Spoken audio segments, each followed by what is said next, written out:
Okay, so start in with you are working on kind of seeing where you are in the life wheel, how things are going for you, how things are not going for you. Let's just jump in with your questions.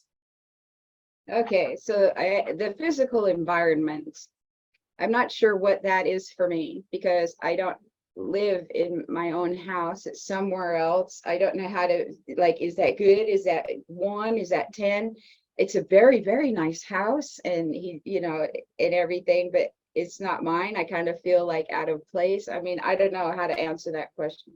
Okay, great question. So when you're thinking of any of these categories, but we'll focus on the physical environment, what we do as humans is we've been taught to look around and go, okay, well, this is my reality.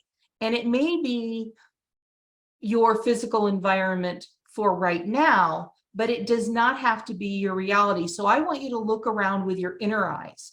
And as you look around with your inner eyes, what is it that, and you don't necessarily have to tell me all the details, but make note of this. What is it? So when I look around with my inner eyes, there's a beautiful lake steps from my door that I can swim in year round. There's a kayak pulled up on the beach, and I'm in a town. I live in a town and I love it that is big enough to care about doing community activities. And actually they're small enough to care, but they're big enough to have the money to do it. I love that about my town. That's part of my physical environment. As with my inner eyes, before I bought my current house, I would look around and it would be very bright and there would be a lot of light coming in. I love huge windows. So there would be big windows. I love nature. I didn't at the time, still don't want massive amounts of land to take care of, but I wanted a lot of trees. And my yard looks like I live in a mini jungle, basically. There's not a whole lot of upkeep for it, but I've got these, gosh, 40, 50-foot trees in my backyard. And so I didn't have that house when I decided that that was going to be my physical reality. I was looking at it with my physical or with my inner eyes, not my physical eyes. So what I want you to do is I want you to look at your reality with your inner eyes for all of the categories. What does it look like? And what's the essence of it? So for me, before I bought my house, the essence of it, one of the things that's really important to me where I live is I want to walk in the door.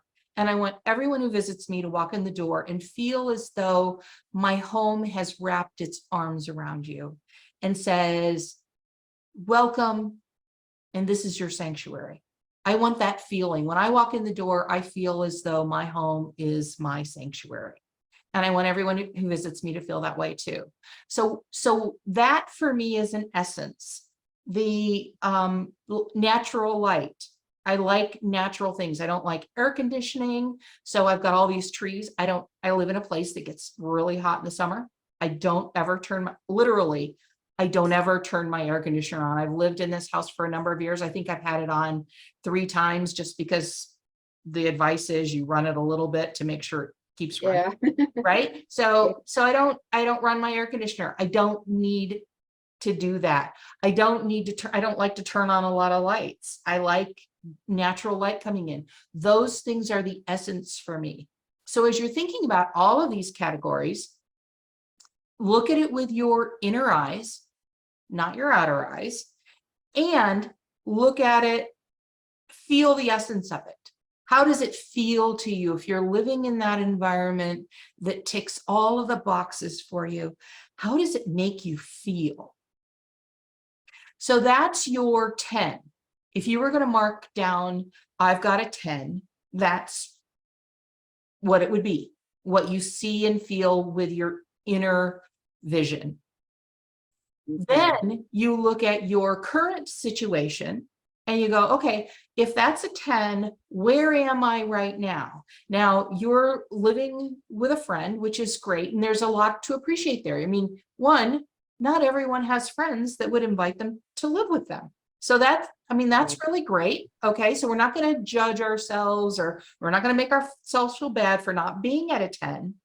But in reality, when you think of where you are right now compared to your 10, what number would you give yourself? Probably 3. Okay. And Probably 3. okay. So, 1, but it's not 10. right. So what you want to do is you want to start living with your inner vision and your inner feelings. You want to start living the essence of what makes it a 10.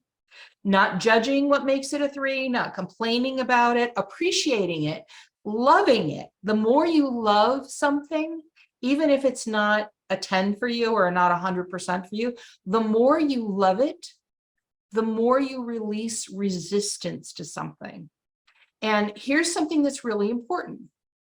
What you resist is what you attract, because we've talked about before, you send out little filaments of energy out into the world for whatever it is that you're feeling on the inside. So if you're feeling, well, I don't have my own house and I have to live with this friend and I feel bad about that, or I haven't done what I think I should have done at this point in my life, or, the friend is being nice, letting me live here, but is a pain in the ass. And I don't know anything about your friend, so I'm not saying I anything. worry more that he's getting tired of me, Okay, but we don't, but we don't go there at all. We don't go there at all. We just love, wow, how cool is it that I have a roof over my head? I have a place to live. I'm safe at night. I have a friend who cares about me enough that they invited me to stay with them. So when you appreciate and you love your friend, if your friend's getting a little like, it's time to go, love that friend more, because that will help to keep the energy clean. Now, I'm not saying that your friend is going to say, okay, move in and live with me until we both die. Yeah. Right? But the more you love, the more you put love into something, the more you appreciate, as opposed to resenting or grumbling or whatever, the more likely you are to have things that you actually appreciate come to you. And at the same time, if you're living your inner vision of what is a 10 for you, what it looks like, what it feels like, what it smells like when you walk in the door, when you're living that level of appreciation too, that opens up the energetic doors for you. Okay. Okay? Does that make sense? It does. It does. And I think that lately I've really been not doing that. I mean, it would have to be an absolute I'm asleep, like knee-jerk reaction. Otherwise, I try to never be disappointed. I try to always have the good outlook rather than, expressing my disappointment, like Tufti says, right? Try to always express my gratitude instead of disappointment, so that, Well, that's important. And it's also important to, if you have a negative feeling, it's okay to feel it. We're human. We have those feelings. And what happens is if you squash them, it makes them stronger. So, think about it. Have you ever had an experience where you like, well, I shouldn't feel that way, or I'm not going to feel that way. And you keep squashing it down and squashing it down until you suddenly explode into anger or tears or frustration? Absolutely. So what happens then is you've squashed down a human feeling, and it has shot out those little filaments of energy that we'd really rather not have going out there. So instead of that, allow yourself to feel it, but have, and I'm not saying set a timer, but have a little bit of a timer on it. Rather than being upset about it for a week or a month, or in some people do it for years, say, okay, you know what, I'm going to allow myself, depending on how big it is to you. And by the way, how big it is to you is the only thing that's relevant. It doesn't matter if I think it's big or if I think it's small or if anyone else does. It only matters what you're feeling and you're thinking. But depending on how big it is to you, allow yourself some time. So you might allow yourself a day. You know what? I'm just going to lay on the sofa today and I'm going to watch movies that make me happy. Excuse me. Or I'm going to allow myself an hour, or I'm going to take a walk by the river. You know, a really great thing to do when you get in a funk is to go out and put your feet on the ground, go swimming in natural water. I always think natural water is better than chlorinated water. Or there's negative ions in flowing water. So take the garden hose and go out and water something and Yeah. feel the negative ions in the hose. That will help you release that negative energy rather than trying to quash it, which is counterproductive. Yeah, the letting go thing. Yeah. Well, that's what happens. Like, okay, for example, the other day I noticed it. I got cut off. You know, this guy, this semi truck sees me coming down the highway, pulls right out in front of me. I'm like, what the really though? And then I realized, oh, I'm not even mad about that. I was probably going to be slowed down by, you know, and not hit the little thing running across the road or something down the line. I don't know why I'm being slowed down, but I'm being slowed down for a reason. And I'm happy about that. And then it was, you know what I mean? That's kind of what the process is now. I do feel it, but I never really stay mad that long. I never stay upset that long. Well, you know, I think that's a really important thing to remember. There's an advantage in everything, even if we don't see it at first. I have a client who she wants to buy a new house, and before she was going to buy the new house, she said, I've got to fix up this house. And she lives in an area that gets really super cold in the winter. She lives in the Northeast, and something happened in her roof, and she had somebody come out, and she had a leak, and the leak caused an ice dam in her roof. Ooh. Sorry about that. So she had this ice dam. The insurance people came out, they looked at it. Ultimately, what happened, they repaired the ice dam, put on a brand new roof, remodeled the entire upstairs of her house. Oh, wow. And it didn't cost her a dime. She did repairs in an upgrade, and it didn't cost her one dime. She was going to do this anyway this summer. She was going to do all this anyway this summer. She was going to pay for it herself, and they were willing to pay for relocation while the work was being done. Wow. So here's a really great lesson. She could have responded with, this is terrible, and what am I going to do, and this is tragic, and it's going to be such a mess, and all this kind of. She could have gone really dramatic about it, which would have made it a really painful experience. Fortunately, she's had enough classes with me that she said, okay, this is great, this is going to be a really great experience. And because she didn't resist it, it turned out to be a really great experience. So when you think of something that you want, your goal is over here. And we as humans say, okay, the path to the goal should be just like this. I'm over here, I'm going to go here. And that's Straight line is the best path. And that's not how it works. How it really works Over here, is over you here, go up here, and you go down here, and you go up here, and you go down here, back and over you here ultimately again. get that. Then back over there. Yeah. Yeah. Yeah. So just keep focusing on the goal, appreciate everything that happens, because it could be saving you. Like this woman, it saved her, I don't know, $100,000 in new roof and repairs and everything, so that now she can sell the house. Now she loves the house so much she wants to keep it, but she gets to make that choice now, right? Yeah. All right, great. So what's your next question? Okay, on the part where it says creating your own life, where we're supposed to put the 3 lowest things from the wheel, I put money, career, and love and romance. And then it says that you want to think of 3 things that we could do today to improve. Okay, isn't that how? Well, okay, that's a really great question. My biggest problem is how, Deborah. Okay. that's the biggest problem for everyone, including me, truly, including me. So here's the thing. The reason why I ask you to do 3 is because if you try to do all of them at one time, you're going to be so overwhelmed that you're going to give up. And it's not going to work and you're going to feel frustrated and it's going to be counterproductive. So that's why I say pick 3. And if you're someone who really needs to, just pick 1. Get success in 1 so that you can see how you created that success and move on to the others.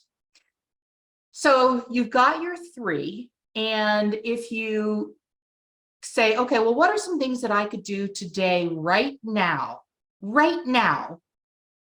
to start shifting this? That doesn't mean that you necessarily go out and start knocking on doors and saying, hey, do you want to hire me? I call that digging ditches. That's physical work. And in some cases, there are people who do physical work because that's what they really want to do. And there are a lot of us who would like things to happen a little bit more magically. So if you want, tell me your 3 categories again, please. Money, career, and love and romance. Okay. So if you want more money, what's something that you could do right now, even in the middle of this conversation, to bring in more money that isn't digging ditches, which is the how? Energetically believe that I can have more money if I want it. Yes. Okay. And some other things that you can do. So look, here's something that a lot of people don't understand, and this sounds very woo-woo, but trust me on this. One of the biggest things that blocks money is the lack of love. The lack of love for yourself, the lack of love for other people, the lack of forgiveness for yourself, the lack of forgiveness for other people, and feeling resentment. We kind of touched on this just a moment ago, feeling resentment for the things that are rather than loving them. So one of the things that you could do, I don't know your financial situation, but let's say you have some debt. One of the things that you can do is flow money to your debt. Let's say it's credit card debt. Flow love to your credit cards. Flow love to your credit card debt. And that sounds really crazy. Like, why the hell would I love my credit card debt? I hate my credit card debt, right? I don't know. I'm glad that I have it, actually, because I was not always allowed to have it. I never allowed myself to have it, and now I do. I'm glad that it's there. Okay, that's brilliant. That's brilliant. That is lack of resistance. Love paying my credit card bill. I do. and that's part of what you want to do. You want to just love it. It's like, okay, you're here for a reason. I'm thankful I have the opportunity to have credit card debt. I'd like it to be 0, but I love it. I love it. So you love it. And if there's any part of you that you judge for, like in my family, credit card debt was just like the biggest no-no. I mean, you were a failure if you had credit card debt. And loving yourself and forgiving yourself for all of those judgments that you put on yourself, but that probably really came from other people. It doesn't matter where they come from. It's completely irrelevant where those judgments are. Then it's yours, right? I mean, if you've taken it into yours, then it's yours. So you got to do something about that, right? So you love yourself and you forgive yourself. And if there's someone else who is partly responsible, I mean, I will give you a personal example. I had a client who decided she wasn't going to pay me. She had massive successes. I have probably 10 or 12 videos of her successes. And she then decided she wasn't going to pay me and became very abusive about it. I think in part to justify her decision. And I was hurt. I was really hurt and angry. And boy, did I beat up on myself. How did I get involved with this person? How did I allow this to happen? I'm supposed to know better, all of that. And I really had to work on forgiving her and loving her, which is important. And I really, really, really super had to work on forgiving myself and loving me. And once you break that bubble, you pop that bubble, things start to flow again, because though that negative energy, the anger at her, the hurt, the judgment of her, the judgment of myself, that was all like a dam, keeping great things from me. So we have to do that. So if in any of those categories where you want to create success, the first thing you do is you create love around it, a love around all aspects of it. I mean, look at it from, it might have 20 or 40 different sides to it. Love from all of those 40 sides. That's something you could do right now today. And it's not, as I say, going out and digging ditches. Okay. Does that make sense? Yeah, absolutely. I get it now. And I think some of the things that I do for like money will help open up for my career too, right? And love and romance, if I'm loving myself more. It's like some of the energetic things will get all of it, right? Well, I guess anytime you work on one of the things in your wheel, everything gets better, right? Like everything not suffers, but benefits. There we go. Everything benefits, right? Yes, it's as though, think of it this way. Let's say you've been starving. Your body's been starving for a year. You haven't had adequate food for a year and you're starving, and your muscles have deteriorated. Your vision probably isn't as great. Your brain's not functioning the way that you might want it to, or whatever it is. And then you start getting nutrition, and you start getting good nutrition, and all of those things start to shift together. Sure, your muscles might come back faster than your vision or whatever. I don't know how your body would respond, but it might not happen like whoosh, everything all at once, Right. but everything will start to improve. So as you start adding higher frequencies, like anger is a low frequency, love is a higher frequency. So if you're living in anger or fear is a really low frequency. If you're living in fear and you start to live in love, you raise your frequency, and that lifts all boats in your life. I get that. Get that. All right. So then there's the career assessment, which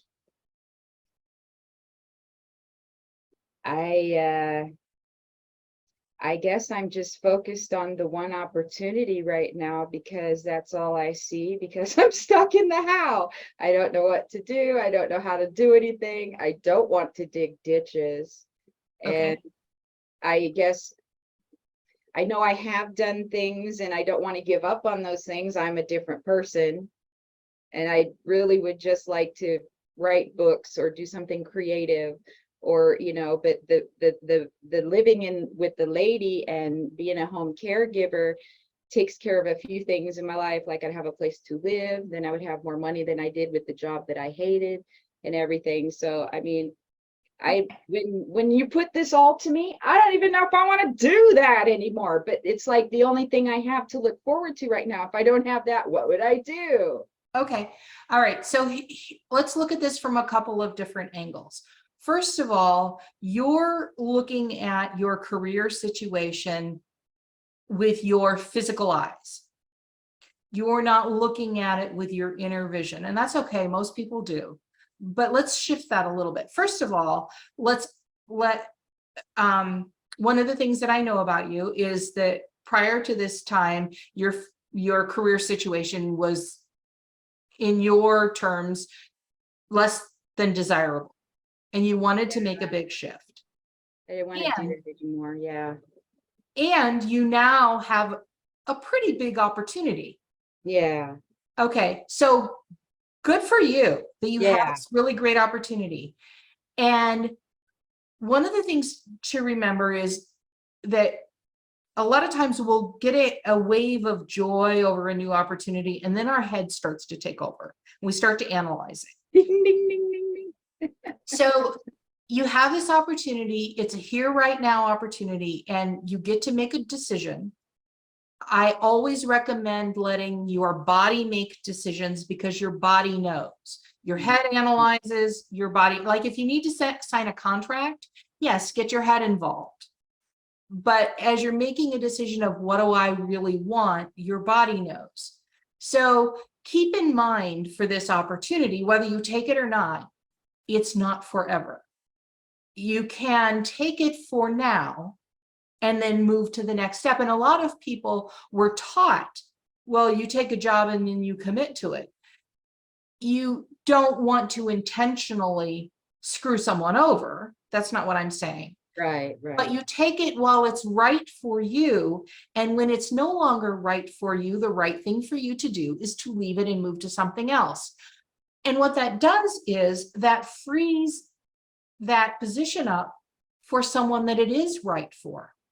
Whereas if you stay in it because of, well, I'm so loyal, or I believe that I have to do this or whatever, you're not honoring yourself. You're not honoring the person that you're working for, and you're not honoring the person for whom that position would be right.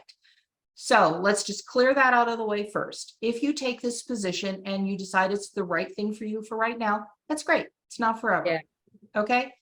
So then the next thing is you're saying, well, I don't know what to do. What else could be possible?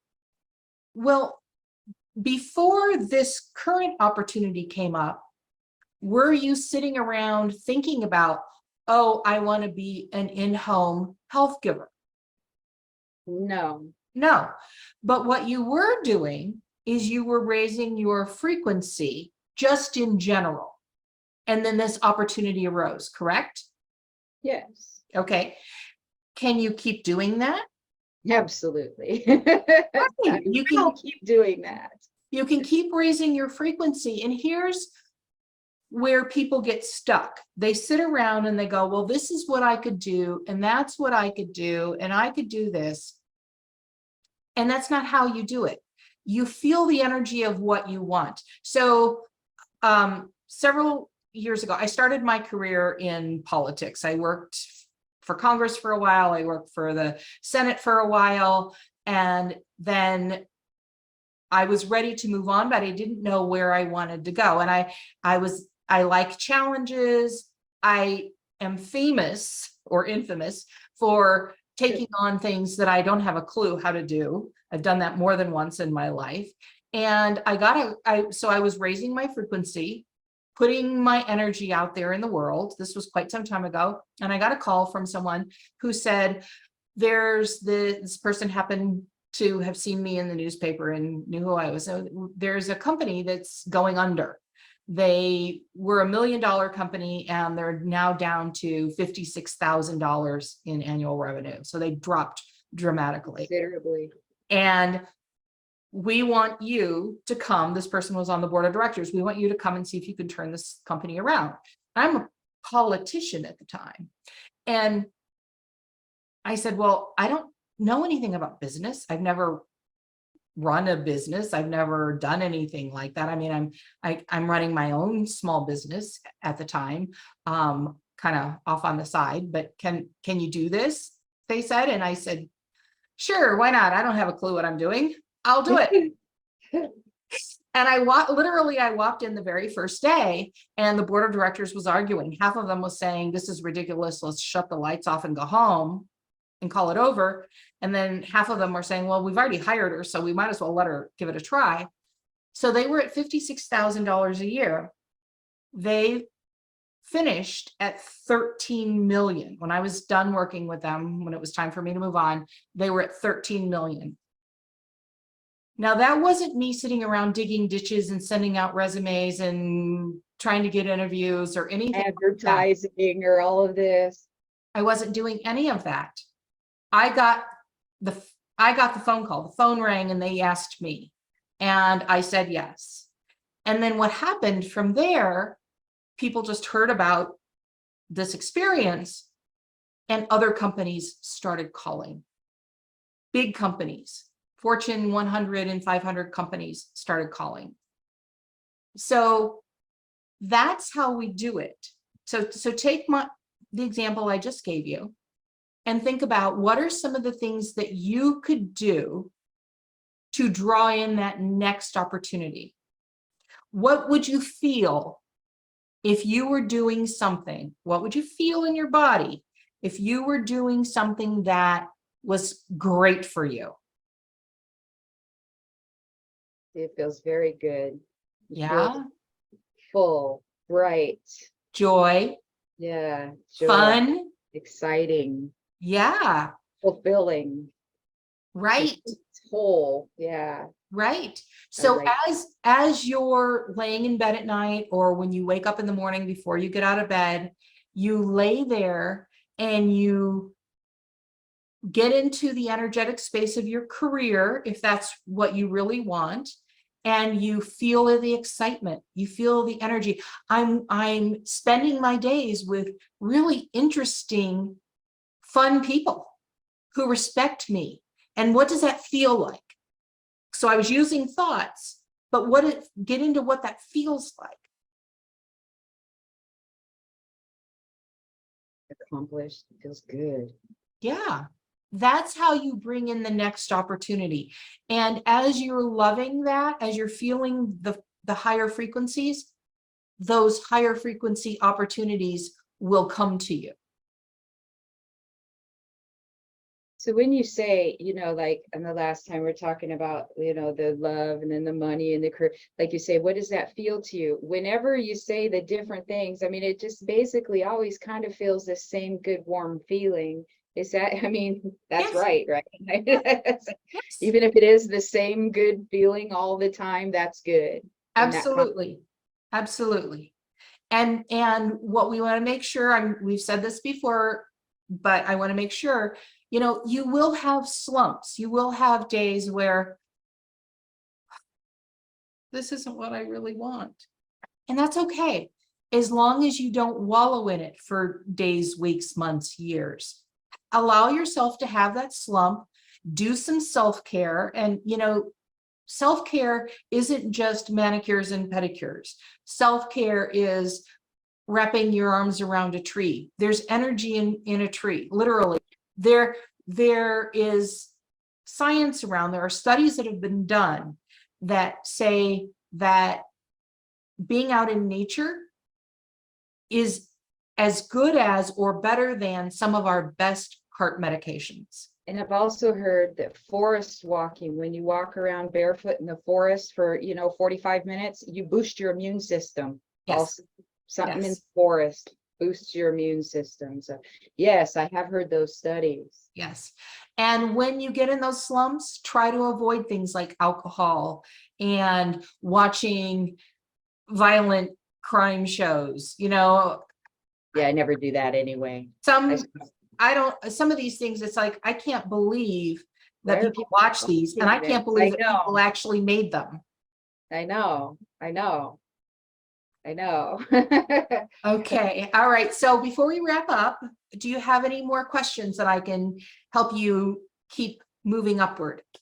Well, then there was these pages where you're supposed to fill it in. Oh, you can't see it. It was like, step one.